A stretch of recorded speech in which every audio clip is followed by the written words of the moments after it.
22장에 동일하게 나타나고 있습니다. 사무엘하 22장은 어떤 부분일까요? 그것은 다윗의 삶을 이야기하고 있는 사무엘하 22장에 오늘 우리가 함께 공독한 시편 18편의 내용이 그대로 나오고 있습니다.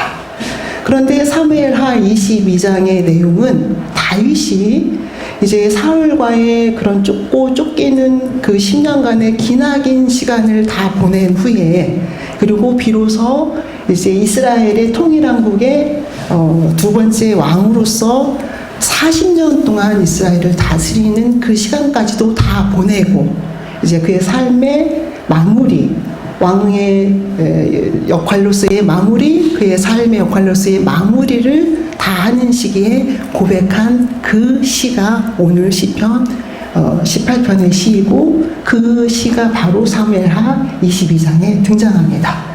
그런데 우리는 그 시를 오늘 3주에 걸쳐서 봉독하고 교독하고 또 우리는 묵상하고 있습니다. 그런데 오늘 우리가 함께 읽은 30절의 말씀은, 특별히 이 고백은 그의 기나긴 삶을 다 보낸 후에 개인적인 그 신앙의 고백과 삶의 고백이라고도 이해할 수 있지만, 그 다윗의 삶이 또 우리의 삶으로 생각할 수 있기 때문에 이 말씀을 통해서 우리의 삶을 반추해 보도록 우리가 합니다.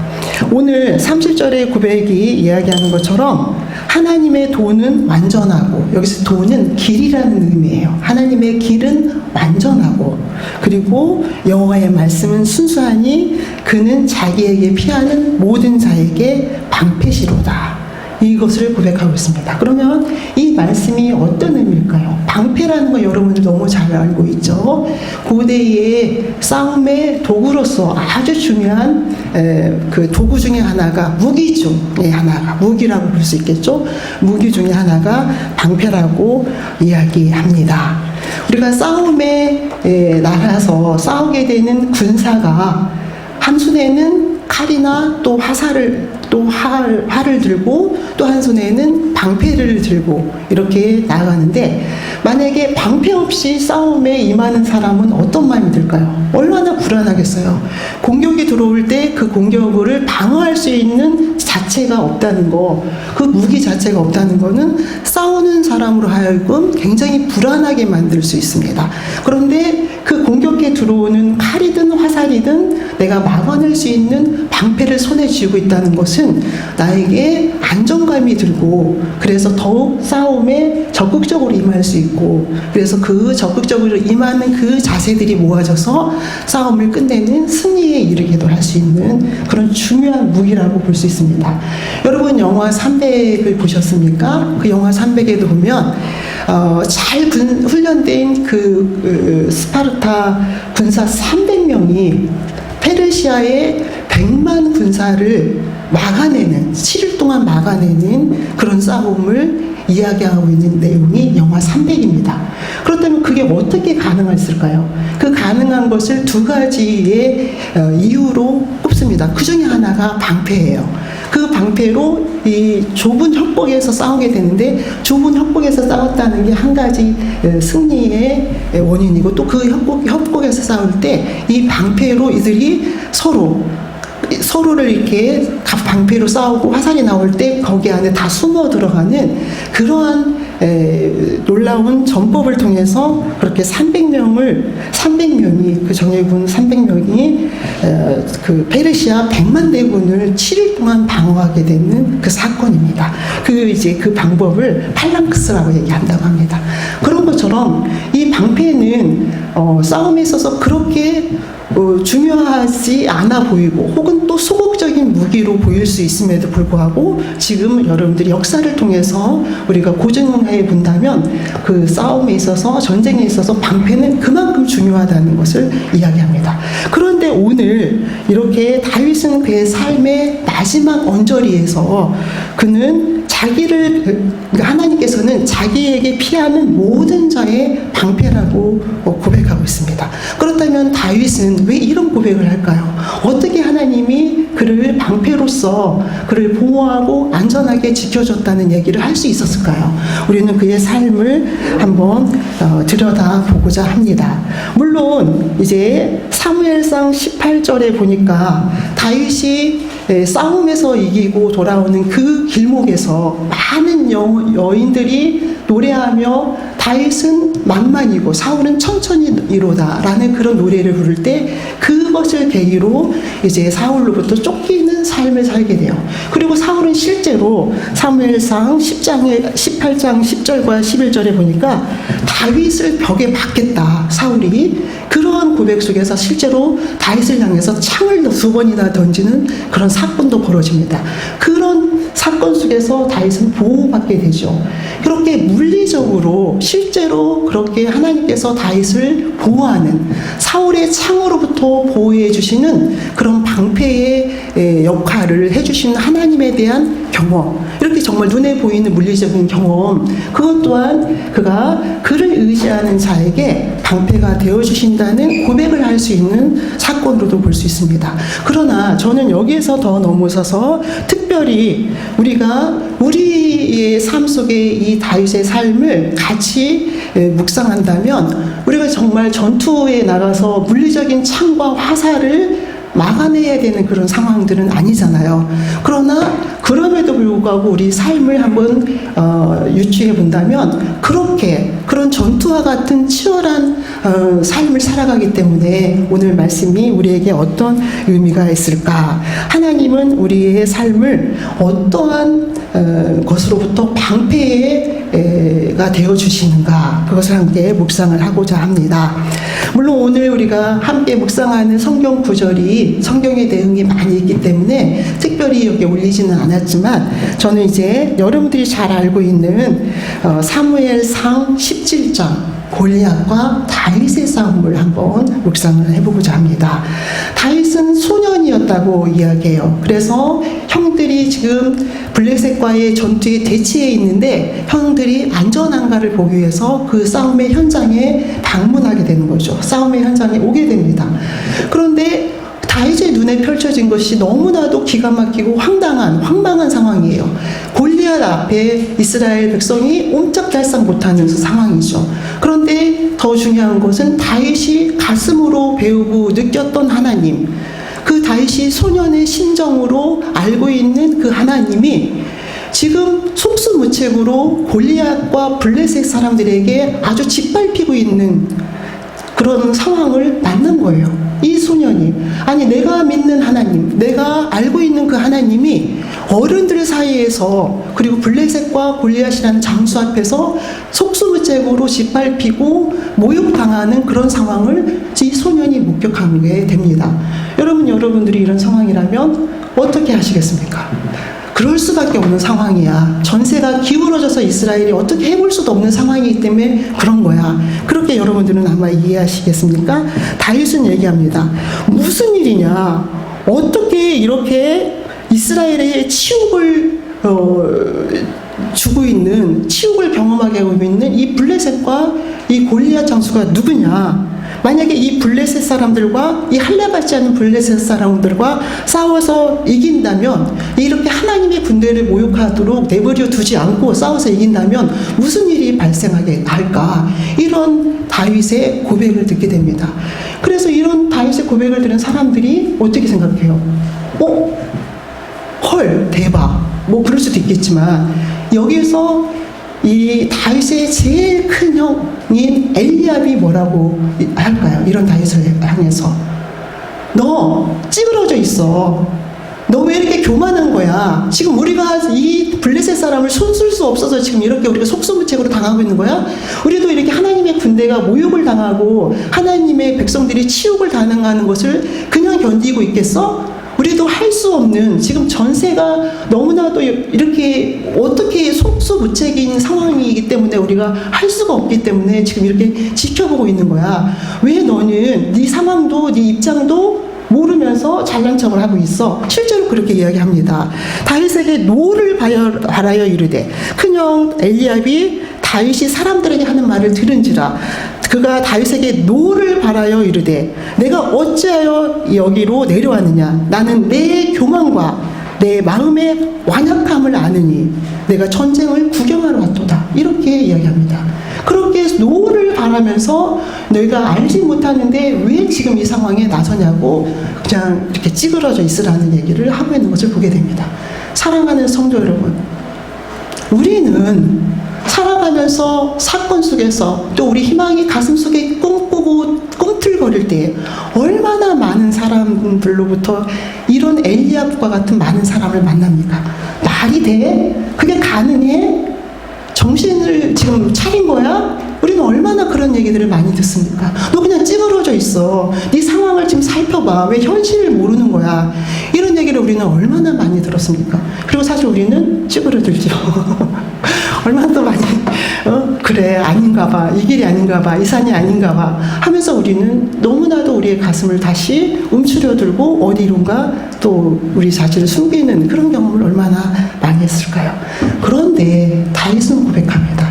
이런 엘리압과 같은 이야기에 방패가 되어주신 하나님, 이런 엘리압과 같은 그런 비난과 그리고 비평에 기죽지 않고 나를 지켜주신 하나님, 그런 하나님을 이 다윗은 고백하게 됩니다. 그래서 엘리압의 그런 그 노를 바라며 너는 안 돼 라고 말하는 그 발언에, 그 비평에, 그 비난에 스스로를 지킨 다윗은 이제 싸울 수 있었을까요? 그렇지 않습니다. 기다리고 있다는 듯이 사울이 얘기합니다. 사울이 뭐라고 얘기합니까? 너는 소년인데 어떻게 이 일이 가능하겠느냐? 너는 어린데 어떻게 이 일이 가능하겠느냐? 이렇게 이야기해요. 자, 이쯤 되면 저도 그런 것 같아요. 저도 엘리압의 그 비평과 비난에 대해서는 가까스로 몸을 추스렸어요. 그래서 희망을 다시 가지고 무엇인가 시작하기 위해서 섰습니다. 그런데 또 굉장한 화살이 나에게 다가와요. 네가 소년인데 어떻게 이 골리앗 장수를 상대하겠느냐라는 또 사울의 이야기가 들려집니다.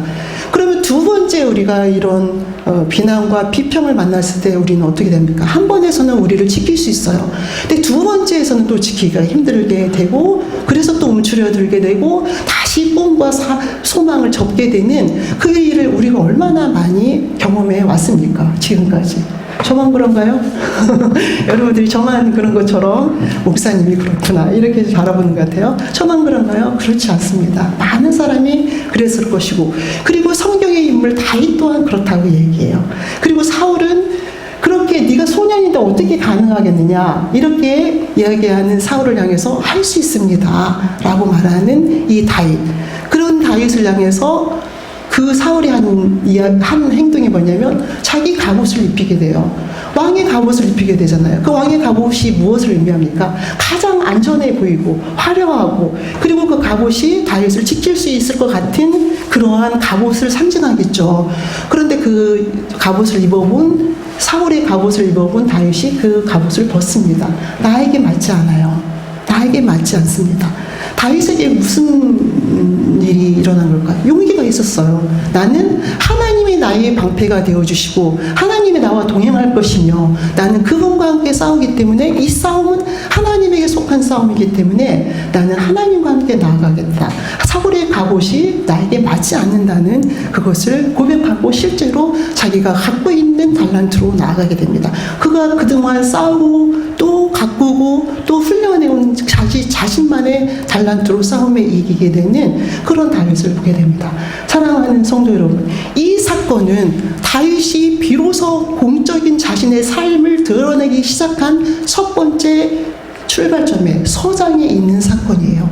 그렇게 하나님은 그의 하나님의 사람으로서의 삶을 살아가는 서장부터 하나님께서는 그의 삶을 방패로서 지켜주시고 그 사람들의 많은 비난과 비평과 안 된다고 말하는 그 많은 소리로부터 다윗을 지켜주시고 그가 새로운 하나님의 사람으로서의 삶을 시작할 수 있도록 길을 열어주신 그 방패의 역할을 하였다는 것을 이렇게 고백하고 있습니다.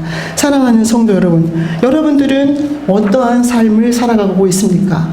하나님이 하나님이 여러분들의 어떤 삶을 지켜주시는 방패의 역할을 하고 있습니까? 만약에 다윗이 훈련되지 않고 준비되지 않는다고 않았던 소년이라고 한다면 하나님의 군대를 모욕하는 그 블레셋을 향하여 내가 한번 싸워보겠다, 내가 한번 맞짱을 떠보겠다 라는 그 발언은 어쩌면 허세일 수도 있습니다. 그런데 그의 열정은 어쩌면 빙 소리가 요란한 깡통과 같은 그런 허세일 수 있어요. 그러나 그는 소년일지라도 어릴지라도 별로 연륜이 많이 쌓아진 그러한 사람이 아닐지라도 그 시간, 그 순간, 그 사건 속에서 자기의 일을 묵묵히 해온, 그래서 그가 한번 맞짱을 뜰 수 있을 만한 그런 준비된 사람으로서 하나님의 일을 하게 되는 것을 보게 됩니다. 그렇습니다. 그렇게 우리 이제 하나님의 사람으로서 준비된 사람인데 세상의 소리와 비난과 비평이 우리의 꿈을 펼쳐나가고 우리가 하나님의 사람으로서의 소명을 열어나가는 데에 그렇게 방패의 역할을 하나님께서 다 치워주시고 다 막아주시고 우리가 우리의 길을 걸어갈 수 있도록 그렇게 그런 하나님이라는 거, 그의 도는, 그의 길은 완전하기 때문에, 그의 말씀은 너무나 순수하기 때문에 그를 의지하는 자에게는 방패가 되어주신다는 고백을 할 수 있는 다윗을 보게 됩니다. 그렇습니다. 그렇게 엘리압과 같은, 또 사울과 같은 그런 비난과 또 비평과 또 안 된다고 말하는 그러한 세상의 소리로부터 방패가 되어준 그 하나님을 고백하고 있는 다윗의 삶을 보게 됩니다. 두 번째로 우리가 함께 묵상을 하겠습니다. 그렇다면은 또 다윗에게는 어떤 방패로서의 하나님이 그 크신 일들을 이루어 나아가셨을까? 또 어떻게 다윗은 그것을 고백하고 있을까? 한번 함께 묵상하고자 합니다. 사실 우리는 이미 사무엘 하 22장에서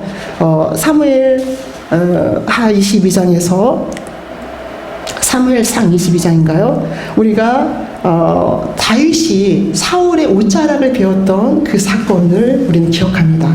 그런데 그 사건과 비슷한 사건이 사무엘상 26장의 1절에서부터 12절에도 한번 비슷한 사건이 일어납니다.